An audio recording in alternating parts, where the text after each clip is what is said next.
I spent my weekend watching these games in the conference finals on both the NHL and NBA side with a specific purpose. I just wanted to be like, what did they have that maybe our teams are missing? You know the conclusion I came to after watching that great game with Minnesota in OKC last night? I know what it is. I'll tell you what it is. I know what it is. And it's not, don't say bench. It's not bench because everybody's going to say bench. I know what it is. Go ahead. It's that speed guard that can get to the hole whenever he wants. Yeah. I was more thinking along the lines of this. Not a lot. That's exactly the conclusion that I is came exactly to. Like they aren't that much better than your teams. That's what's weird. Let me be Vic for a second, please, on this Tuesday morning. I was thinking about this all weekend. And a speed guard that can defend to about 30 feet and rotates well. That's what they got. Vic's right, though. They don't have one of those. I mean, that guy was Russell Westbrook, ironically enough. Yeah, do you know who that guy is? I mean, when you're watching the games, Halliburton can get around anybody. SGA can get around anybody. Anthony Edwards can get around Jamal anybody. Murray can get around anybody if he wants to. Not really. Yeah, he can. No, not really. I agree with Vic.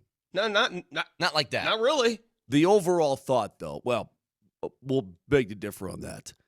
The overall thought that Brett has is correct. They're really not. It's not a whole lot that they got that you don't in different ways because ain't nobody got a joker either. So it's they're very close, Brett, which is why it's so frustrating. You're watching hockey, right? And Edmonton's doing a number on Dallas. Oh, I know, dude. 6-1, baby. Baby. Woof, woof, woof. Oh, baby. Little tiny 8-pound, 7-ounce baby. Mm-hmm. It ain't a lot.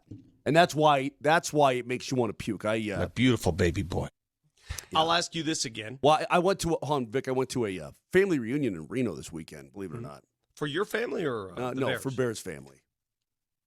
And I got a lot of what happened. So you know when you haven't seen people for a long time and they know what you do. Yeah, they want to rehash everything. It's the worst feeling in the world. they want. Why'd they lose? Mm-hmm. Well, yes, they lost, but they're close because they also could win. Like if they win that game 7, they could very well win the whole damn thing.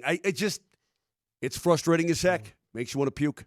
Well, the two things, like, for both the Avs and the Nuggets, I'll tell you what happened. I watched the Florida in Carolina game last night, so Carolina finally got one. They snapped their 14 or 15 game losing streak in the 15, yeah. 15.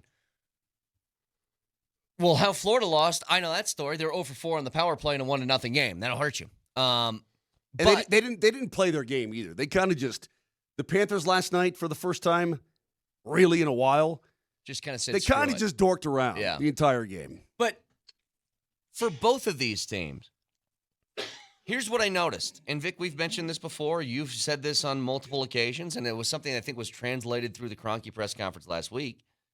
The starting 5 of the Nuggets was fine. They were better than their starting 5 is still arguably the best starting 5 in the league, despite what some people say about inconsistencies with Jamal and MPJ and max contract guys playing like this and blah, blah, blah. They're still really good. You mean whoever plays with Nikola Jokic? Yes. Yeah. That should be your definition of the starting 5. But here's the real difference. If I noticed anything in that game, especially with Minnesota and OKC, they both had something that you didn't. And it was fully on display with 2 bigs, especially last night on both sides. OKC played Hartenstein for a while, and they're like, nah, not doing it. 16 minutes, you're out. Done. Julius Randle was awful for Minnesota yesterday. Julius and they said, Randle we're done. 1 for 7, 5 points. But here's the difference. They had somebody else. Both teams had a guy that came off the bench and could, supplement what those guys didn't bring for that given night. So you're going back to bench. Yeah, well, of course. Well, kind of. The bench. Kind of. The bench. But, I'm still seeing something on the court that I don't see on the Nuggets side. I don't see a guard that can get to the rim. Well, I see Nickeil Alexander-Walker's a free agent this year. They're not going to be able to afford him. Did you read Jake Coyne's very, very lengthy but informational. I mean, I read the whole thing. It took me a long time. Moshe, I don't think you can get through it because I don't think you're capable. And Brett, I wouldn't even try if I were you because I know you don't read. Hold on. Yeah. I'm on page 36, by the way. Yeah, Vic, It took me all weekend to get to As 36. I was reading this, I was thinking of Brett Kane trying to digest this. And I'm like, they better have one that's on audio tape because I'm not sure he can get through it. But it is it is the most informative offseason guide to what the Nuggets need to do, what they can do, and why they're here. Vic, see, we're going to get Jake on.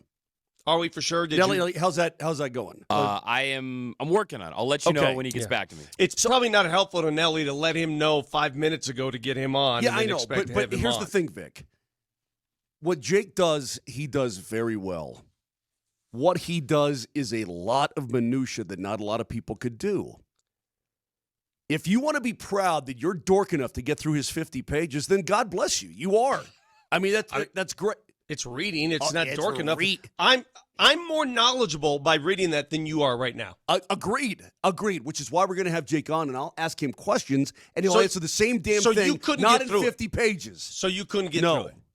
I can't do CBA I actually stuff. think it's great. Like, it literally takes you through every single awesome. possible Right. avenue It's that absolute- the Nuggets could go If you through. work in this business and your business is information, this must be read. Okay. I don't expect you to read it, Moshe, because I know you have the attention span of a mouse. I can read. I mean, I do know how to read. It's just that I choose to spend my time doing it. I'll ask you, Vic, what does it say? Because lot. I'm guessing it's much more minutia driven. You want me to give you the? Oh yeah, but hang on. You want me to give you Then some what- of the? I'll run it up for you. Then what we did. Some of the mistakes that were made by the previous administration. They are crippling. And there are a Correct. couple Yes. in there that are mind-numbing to me. We all know that Reggie Jackson was moved, and it cost the Nuggets, 3 second-round picks to move him? Yeah. Just to move him, right? What I forgot, and he mentioned this, is when they traded up to get Deron Holmes, who we've yet to see, and we hope Deron Holmes is a hell of a player. I expect him to be a great player. They moved from 28 to 22 to draft him. They moved 6 spots to draft him. Do you know what it cost the Nuggets last year to move up 6 spots to draft him? Do you remember? I read this. Because I didn't remember when I read this. I was like, oh, my God. It cost them the 28th pick, right? That's obvious. Yeah. And 3 second-rounders. Yeah. Now, before you say, big deal, second-rounders, I want you to consider at the trade deadline this year, it cost Cleveland a pair of second-rounders to go get DeAndre Hunter. It cost the LA Clippers a pair of second-rounders to go get Bogdanovich, that is. Bogdan. Those second-rounders, Bogdan, Big Don, Bagdon. those second-rounders that you give up are worth something. Yeah. They're worth a lot. And they're all gone. You know what's weird about second rounders in the NBA? They're almost more valuable with the unchosen than when you actually take people with second round picks. So in a swing of one offseason, they did away with 6 second-round picks. Yeah. That is And- a lot. Ultimately, that acquired Deron Holmes, who did not play, and Dario Saric, which is what they Who used did the money not play. for, who did not play. Yeah. There's a lot of information, more so than that. Again, when Jake joins us, he just reminded me of a lot of things that occurred, and he's got his suggestions on what the Nuggets can and should do in the offseason, and there's not much they can do unless you really want to shake things up. He also mentioned of the trade availabilities, the guy to trade, in his estimation, is not MPJ, because his trade value will be much greater next season when he's got a year left on his deal. The guy you should trade, according to Jake, is Jamal Murray. If you That's the guy you should look going to. if you can move, If you can. But here's the deal. $200 million, Vic. But here's the deal. What do you expect in return? Well, this is kind of the point that I'm getting at here, is that watching these teams over the weekend, I made this comparison, and bear with me. My last house, we didn't have central heating and air. We had a swamp cooler and baseboard heaters. And they worked. They were fine. It was fine for the time. Until we had a big cold around Christmas that froze one of the pipes in our dishwasher because our kitchen wasn't hot enough, and it flooded our basement. And we decided at that point, we need to blow this up and move to a new house. Mm-hmm. I don't think either the Avs or the Nuggets are in a place where they need to move to a new house. No. They're still in the tweaking phase. Now, Yes. I think they got about a year left of it before they're faced with these decisions.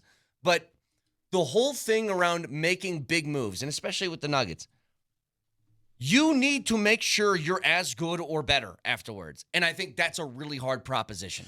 It's I don't really know. difficult. See, and therein lies the issue with the Nuggets. I think the Avs, they'll be better simply because they'll have more time playing with one another, and Gabe will be somewhat healthy, right? He'll be healthy. They can be better. I don't know where the Nuggets go to get better. Well, see, Vic, that's the key is if you move Jamal, it's not necessarily even what you're getting back in a deal. It's I think you're wasting another year. If you move Jamal, you're just waiting another year. Agreed. Yeah. But at the same time, I would think you would only do that if you've got an idea as to how to utilize that money to make yourself better. Okay, and here's the other thing. And this is where, again, the new GM is going to have to be incredibly creative. Here's the other thing.